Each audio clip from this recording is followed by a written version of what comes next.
Change is hard, not because you're doing it wrong, but because it asks something of you.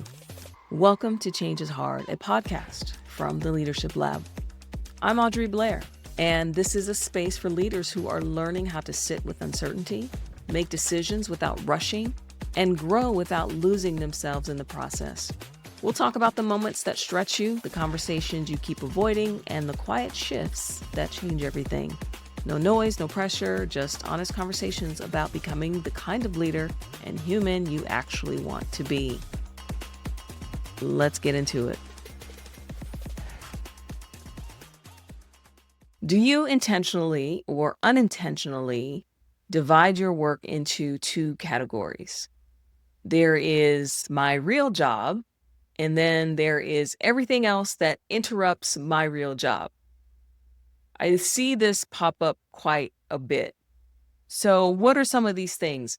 Meetings with senior leaders, relationship building, strategic thinking, developing people, attending an offsite or a conference, or even creating space for yourself to think. Often these are treated as distractions from the job, rather than understanding that they are the job. These are things that are part of the job. And it was interesting. I was working with a client who had come back from an offsite. It was a leadership meeting that she was attending. And she was really tired when she came back. I thought, wasn't this supposed to be a time away, learning, leadership, whatever the development was? And she said, first of all, it was hard for me to be present there. And as we dug into it, I realized that she was treating this offsite as an extra and assumed that she needed to do the same amount of work as though she was in the office, even though she was out of the office doing this leadership offsite. And it was interesting to think about the idea that she basically created double work for herself. She was separating out this leadership meeting as something different or separate from her day job, and then assumed that she needed to complete both of these things and her normal workload while she was away. And there were a lot of consequences to that. There was just a lot of extra work, and she doubled her workload, and she was basically really tired and didn't really get the most out of the time that she was away for this conference, for this leadership meeting. Last week, I was working on a program, was doing some coaching in a program, and a lot of leaders in the space. And one of the participants was talking about how much time she was spending checking back and dealing with issues back at the office, getting up super early, like 5 a.m, to deal with things that were coming in, checking email that was not an emergency. And it was interfering again with the time that she was there, her being present in the space, her learning the things that she was meant to learn or wanted to learn while she was there, building the relationships. And I realized that this idea that when you're doing development, whether it's developing others or developing self, those things are not extra to your role. That is the role. That is the job. So when you're doing those things, it's not as though you have to come back and catch up. It's not as though things are being left behind. It literally is for that week. When you're on the offsite, that week, that is the job. Or when you have thinking time on your calendar or helping someone else to develop, that is the job. And it's interesting that we separate those things out. And there is a difference between your day-to-day work and the work of your role. So your day-to-day work, it does include things like reviewing, answering emails, reviewing deliverables. I'm sure you're solving problems throughout the day. You're attending some standing meetings, maybe even putting out some fires. But the work of your role is much broader than that. And it includes whatever the organization or the team needs from you and the capability that you need to grow in order to do and be able to handle what is next. I'll say that again. The work of your role includes whatever is necessary and whatever the organization needs you to become capable of doing next. And that means there is some intentionality behind that. I was working with a friend. This came up actually just this weekend. A friend of mine called me one of my best friends called, and she said, "Hey, I'm working on my development plan. Would you mind maybe giving me some ideas, working through this with me? I need to think of some ideas here." I was like, "Yeah, great." And in my mind, I'm thinking, "We'll schedule some time." I gave her some dates sometime during the week to meet. And she goes, "Well, what about over the weekend? Do you have time over the weekend?" And I thought, "Okay, sure. I'm happy to let's do it over the weekend." But what was interesting when I met with her, I said, "Why is this something extra that you're doing versus why isn't this built into what you're already doing throughout the week?" And she hadn't even really thought about it in that way. She just in her mind thought, "Oh, this is something extra and I need to treat it extra, and I can't really take time away from things that I'm doing in my week in order to deal with my own personal development plan and think about what my goals are." No, that is literally a part of what your role is. That is literally a part of what your job is. And I find this interesting the way that this mindset is so pervasive in so many ways. Because understandably, your current tasks, obviously they help you to perform today, but developing yourself is what helps you to remain capable of what you're going to be doing in the future and tomorrow. So having intention around those things is a necessary step. Now, developing yourself is one of the first things that usually leaders classify as extra work, as I just mentioned. Taking an extra course, maybe even meeting with a mentor. When people reach out for coaching, it's like, well, there might be this extra thing, and I don't know about the investment. And treating it as though it's something extra, not something that is a part of their work. When you're reflecting or giving feedback, getting feedback, practicing a new skill, those things are not extra. And we often treat them as though they are. And we treat development as though it's a personal hobby that you're asking your company or your team to tolerate. No, no, no, no. As you continue to grow in your role, if your role requires you to become more strategic, if it requires you to communicate differently, maybe to influence at a higher level, sometimes we get asked to manage greater complexities and certainly developing other people.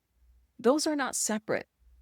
And I will say that developing yourself doesn't always mean taking another class or reading another book. Sometimes it just means sitting quietly long enough for you to evaluate how you're leading. Sometimes it requires you to sit and think about, what kind of leader do I want to be? Or how do I want to show up in this space? And maybe even practicing how you might do that. I see people stressing about these things rather than understanding, no, this is just a part of what I'm supposed to be doing. I'm going to give you 4 categories to consider that often get treated as extra that you really should be building into your calendar and in your process with some level of regularity. So the first one I'll say is thinking. Often you might think that thinking is not work because it doesn't produce an immediate box you can check or something tangible that you can put your hands on or show someone that you've done. And that can create some level of uncomfortability. Often, leaders want to be more strategic, and becoming a strategic leader requires you to have time to see patterns or to anticipate problems. It's hard to make connections in the moment. Sometimes you have to think back and you find other things that you've done, and that's where you can connect some of the dots and figure out and help you to decide what's actually going on here. Sometimes you have to figure out, well, what actually matters and maybe even consider what might be coming next. So that thinking time, you might say, well, it's not producing anything. It is absolutely producing something. Maybe not anything tangible in that moment, but it actually gives you runway for things that are coming later. And it's an important aspect to what you're doing. If every hour you have to produce something visible, you will maintain and remain very productive, but you're not going to be very strategic if everything you do produces something that you're checking a box or something that's tangible. Strategy requires deep thought. It requires putting things down. It requires a focus time that is very intentional. The second thing that gets overlooked often is building relationships. Networking is a very important aspect to your role. And as you continue to expand on your role, building those relationships are so key. People will often ask about, how do I build my influence? How does that happen? And sometimes I think, well, it's because my work will speak for itself. Not really. It comes through the relationships that you're building. It's coming through the conversations that you're having, even if they're light conversations. And there is a team that I'm working with where within the organization, networking is very much a part of the culture. It's actually something that is expected. And even in those environments, it's hard for people to take time out to build in that networking time, but it is paramount. And certainly if your organization doesn't have a culture of networking and building that time, you are particularly going to feel like you're going against the grain. Have you ever been around someone that any issue that comes up, they're like, "Oh yeah, I know someone who can handle that," or "Hey, let me introduce you to that person," or "Hey, I know someone that maybe I can connect you with over here." That didn't happen by accident. That's someone who's very intentional about building relationships, meeting new people, getting to know colleagues, having extended lunches, building trust, being present maybe at an offsite, or being present at these places where it can feel unproductive.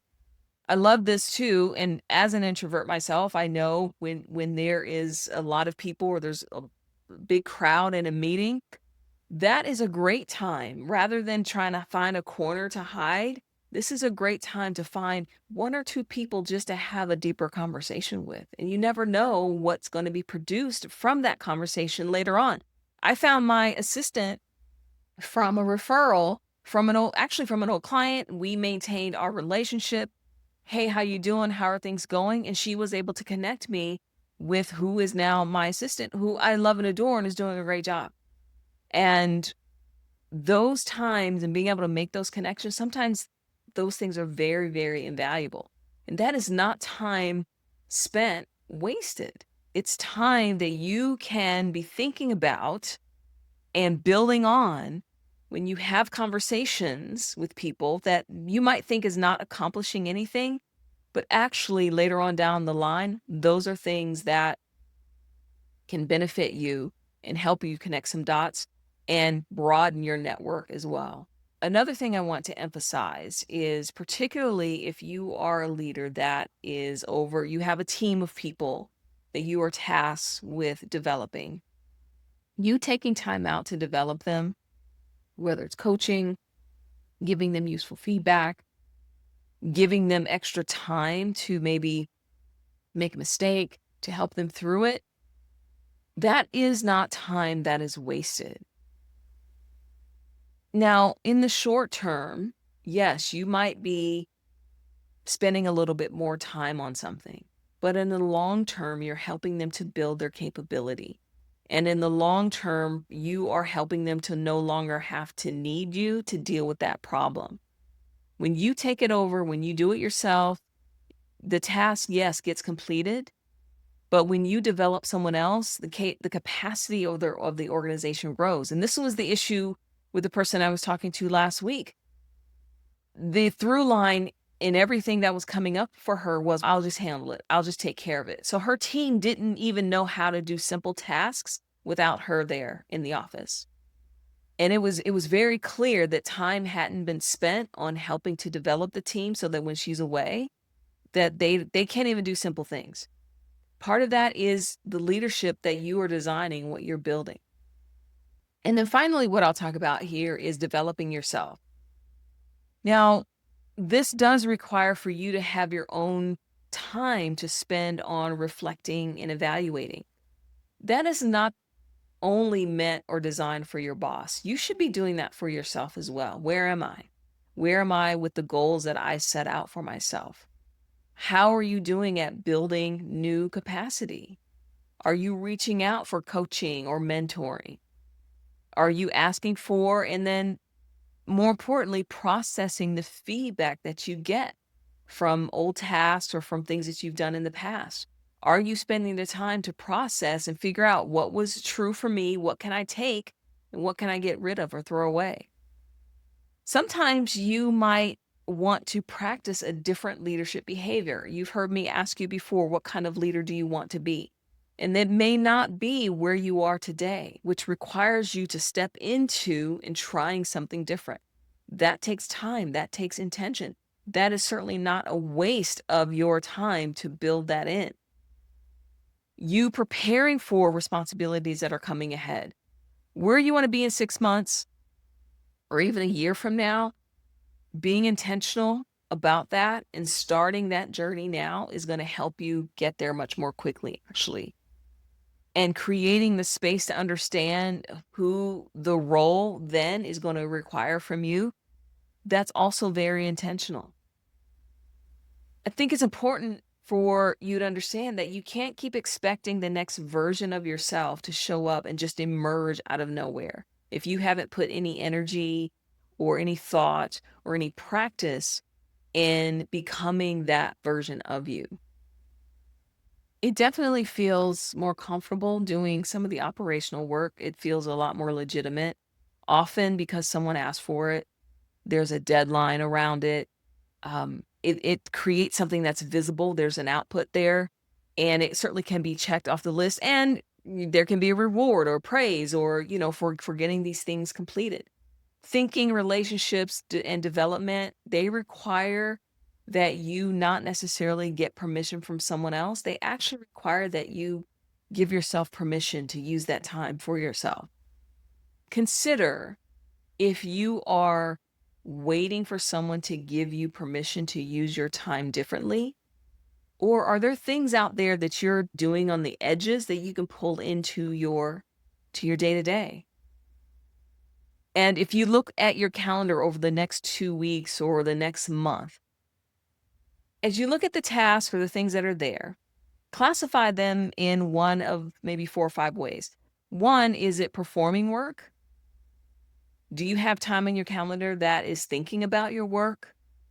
How much time do you have that's building relationships and understanding that building relationships enables the work? Do you have time that is developing others to carry on the work? And then finally, developing time for yourself for future work. Which of those things are missing from your calendar over the next month that you are intentionally considering? And if there is something that's missing, spend some time to build it in. Often it's going to be developing self. Usually that's the one that's missing. Sometimes in developing others as well. We're dealing with problems, but not necessarily dealing with and working with the people. So if there's something there, take some time. It's not something that has to happen every single week per se, but understanding that your job is not simply to complete today's work. Your job is to build the judgment and relationships, the people and the personal capacity that tomorrow is going to require of you, which means that you have to be intentional about doing that. All right. I'll see you next time. Hey, if something in this episode resonated, I want you to know you don't have to navigate it alone. This is the work we do inside the Leadership Lab, building capacity, strengthening decision-making, and learning how to lead with intention through change. If you're curious about working together, you'll find more information in the show notes. I'm glad you were here. I'll see you next time.